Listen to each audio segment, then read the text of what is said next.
প্রথমেই মালদার কথায় আসি। মালদায় না এসে তো লাভও নেই, তার কারণ কি আছে বলুন তো? এখানে মালদার আম তো বিখ্যাত, সেটা আমরা সবাই জানি।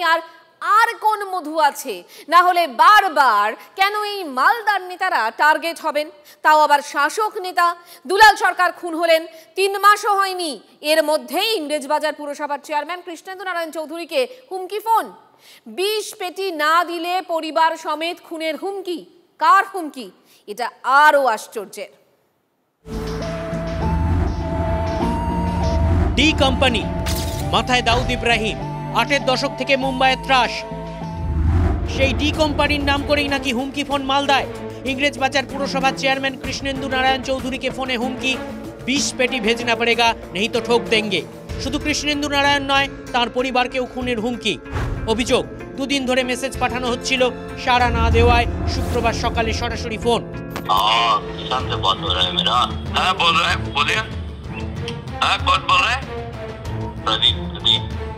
प्रदीप, कौन प्रदीप? ये कंपनी से प्रदीप बोल रहा हूँ। वो मैसेज किया है, मैसेज नहीं देखा अभी तक।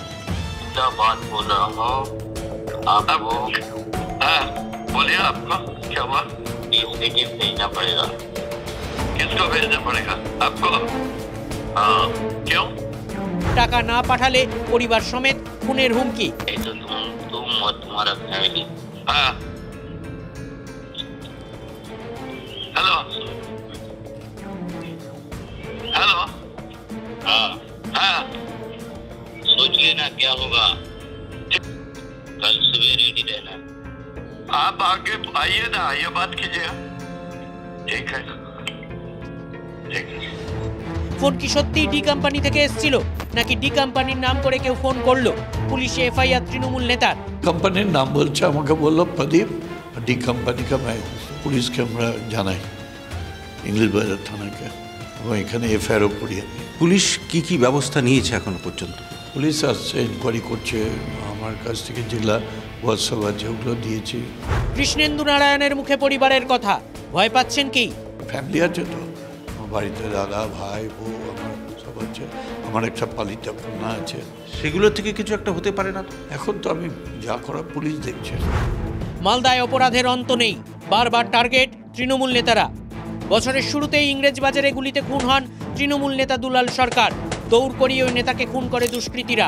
জড়িত থাকার অভিযোগে মালদারি তৃণমূল নেতা নরেন্দ্র তিওয়ারিকে গ্রেফতার করে পুলিশ।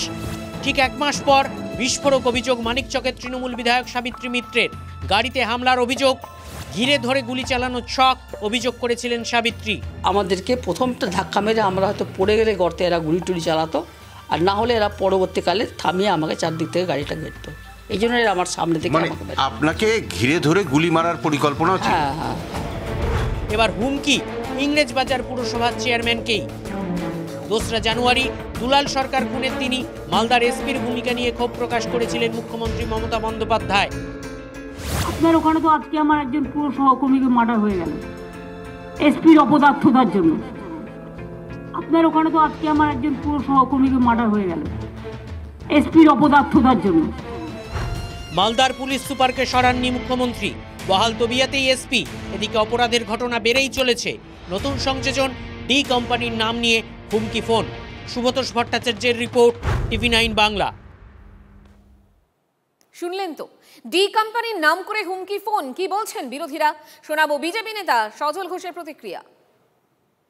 সব নাটক, সকালবেলা কোনো কাজ নেই, অনেক দিন ওকে টিভিতে দেখায়নি, তারপর মালদায় যেভাবে প্রত্যেকটা নেতা গুলি খাচ্ছে, নয় মার খাচ্ছে নিজের কর্মীদের ওপর, ও এর সাথে এখনো সেরকম কিছু ঘটেনি, ফলে ও একটু প্রেস্টিজে ভুগছিল, একটু আত্মগ্লানিতে, যে সবার ওপর হামলা হচ্ছে, সবাই গুলি খাচ্ছে, তো আমি কিছু এখনো হলাম না। এগুলো সব সাজানো। আর ডি কোম্পানি নয়, ওটা হচ্ছে দিদি কোম্পানি।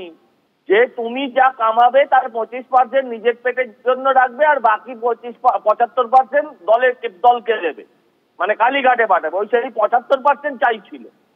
সব নাটক করছে, নাটক, দলের ভেতরে নিজের ইম্পর্টেন্স ক্রিয়েট করার জন্য সব নাটক করছে।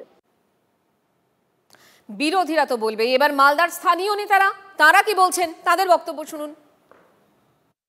একটা সাম্প্রদায়িক শক্তি এই বাংলাকে অশান্ত করবার জন্য, এই বাংলাকে ভারতবর্ষের রাজনৈতিক মানচিত্রে ছোট করবার জন্য এই ধরনের একটা অব্যবস্থা চালু করার চেষ্টা করছে বটে, কিন্তু এই বাংলা বারবার করেই প্রমাণ করেছে এই বাংলা তৃণমূল কংগ্রেসের বাংলা, এই বাংলা মমতা বন্দ্যোপাধ্যায়ের বাংলা। একজন স্টলওয়ার্ড লিডারকে যদি এইভাবে কেউ হুমকি দেয়, পুলিশ এই ব্যাপারে অত্যন্ত কনসার্ন আছে। কারা দোষী তারা যেন একটা দৃষ্টান্তমূলক শাস্তি পায়। ছোটোবেলায় বোম্বের জগতে শুনেছি, পরবর্তীতে আমরা বিহারে শুনতাম, মুঙ্গেরে শুনতাম, ঝাড়খণ্ডে শুনতাম। মালদাতে এই ট্রেন্ড কিন্তু বিগত 1.5-2 মাস ধরে আমরা দেখছি। তৃণমূল নেতাদেরকে কিন্তু এখন চলতে হবে শুধু প্রশাসনের লোকদের উপরে ভরসা করেই, কারণ সাধারণ মানুষ তাদের আর সিকিউর দিচ্ছে না, তাদেরকে সিকিউর মনেও করছে না, তার জন্যই এই ঘটনা ঘটছে। বেলাগাম জীবন যাপনে কি কাল হলো ট্যাংরার প্রণয় প্রসূনদের? তদন্ত যত এগোচ্ছে উঠে আসছে তেমনই সব বিস্ফোরক তথ্য। 15 থেকে 20 কোটি টাকার ঋণ ছিল এই দুই ভাইয়ের। এতদিনের পরও জীবনযাত্রায় কিন্তু কোনো লাগাম ছিল না। সাধ্যের বাইরে গিয়ে খরচ ধার করে সংসার চালানোর প্রবণতাই কি শেষ করলো দে পরিবারকে?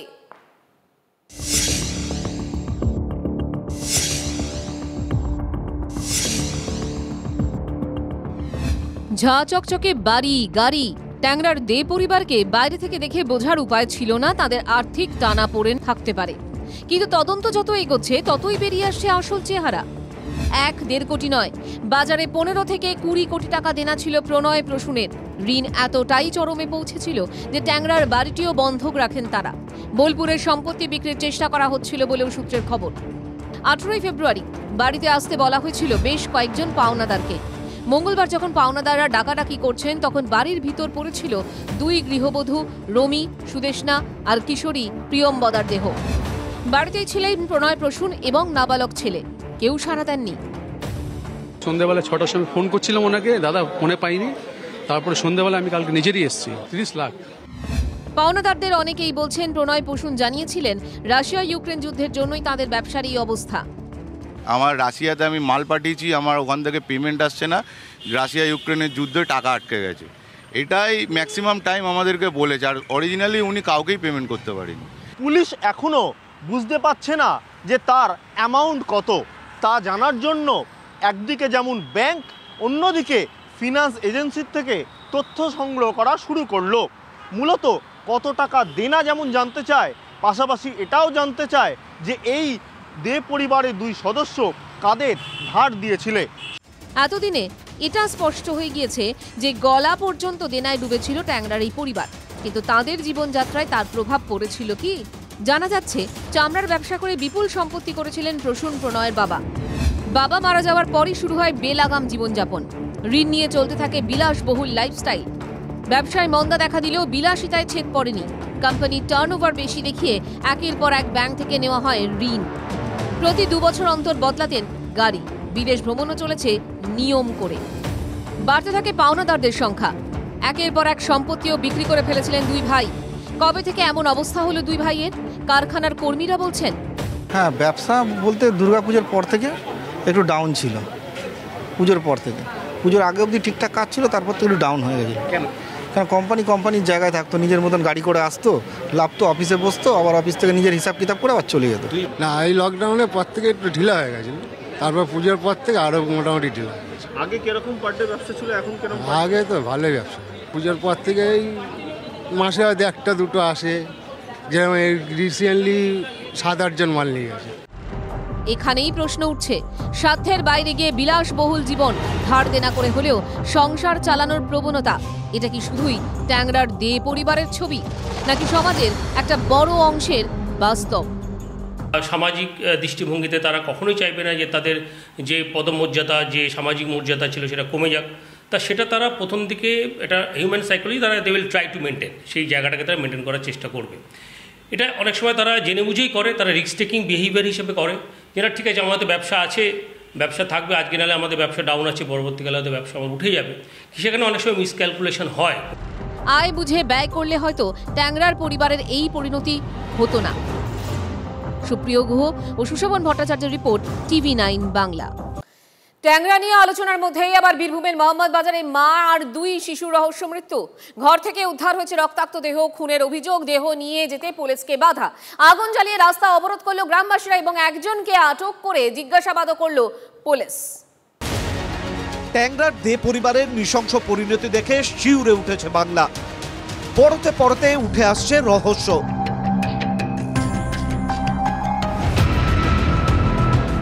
এরই মধ্যে বীরভূমের মোহাম্মদ বাজারে মা ও 2 শিশুর রক্তাক্ত দেহ উদ্ধার। শুক্রবার সকালে ম্যানেজারপাড়া গ্রামে ঘর থেকে 3 জনের দেহ উদ্ধার। গলার নলি কাটা অবস্থায় উদ্ধার 2 শিশু এবং তাদের মায়ের দেহ। নিহতের নাম লক্ষ্মী মাড্ডি, রূপালী ও অভিজিৎ মাড্ডি। প্রতিবেশীরা দেহ দেখতে পেয়ে পুলিশে খবর দেন। জানা গিয়েছে মহিলার স্বামী কর্মসূত্রে বাইরে থাকেন। প্রতিবেশীদের দাবি, জমি জমা সংক্রান্ত বিষয় নিয়ে অশান্তিতে ছিলেন লক্ষ্মী। তাকে প্রাণে মারার হুমকিও দেওয়া হয়েছিল। জায়গা ব্যাপারের লেগে খানিক অসুবিধা ছিল। ও বলছে জায়গা ব্যাপারের লেগে আমি কথা বলছি বলে আমাকে এরকম বলছে যে মেরে মারবে, আমাকে মেরে ফেলে দেবে। কার সাথে ছিল তা ওইটা তো আমি জানতে পারছি না। শুধু বলেছে আমাকে মারবে, তখন আমি ফোন করে তোমার সাথে কথা বলবো, তাই বলেছে। মৃতদেহ তুলতে বাধা দেন গ্রামের মানুষ।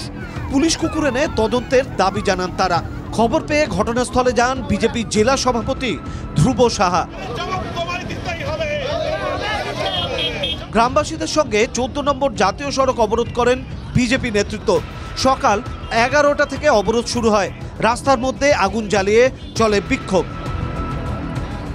গ্রামবাসীদের আরও অভিযোগ যে পুলিশ কুকুর না এনে পুলিশের পক্ষ থেকে সেই মৃতদেহ জোরপূর্বক সেখান থেকে তুলে নিয়ে যাওয়া হয়েছে ময়না তদন্তের জন্য। আর সে কারণে কিন্তু রাস্তা অবরোধ। বীরভূম জেলা আজকে দুষ্কৃতীদের সর্বরাজ্য হয়েছে। এরা শিশুদেরকেও মারতে পর্যন্ত এদের বুক কাঁপে না। আগামীকালকে আমার বাড়ির বাচ্চাও কিন্তু নিরাপদ থাকবে না। এই ঘটনার সিবিআই তদন্ত চাই। এখানেই কোনো ঘটনা ঘটে না কেন, কেউ যদি মারা যায়, বিজেপি সর্বপ্রথম কাজ হলো সেই মৃতদেহটাকে নিয়ে রাজনীতি করা। বিজেপির একটা খুব সংকীর্ণ মনের রাজনীতি, এটা আপনারা গোটা পশ্চিমবাংলায় দেখতে পাচ্ছেন। এরপরে পুলিশ কুকুর আনা হয় ম্যানেজারপাড়া গ্রামে।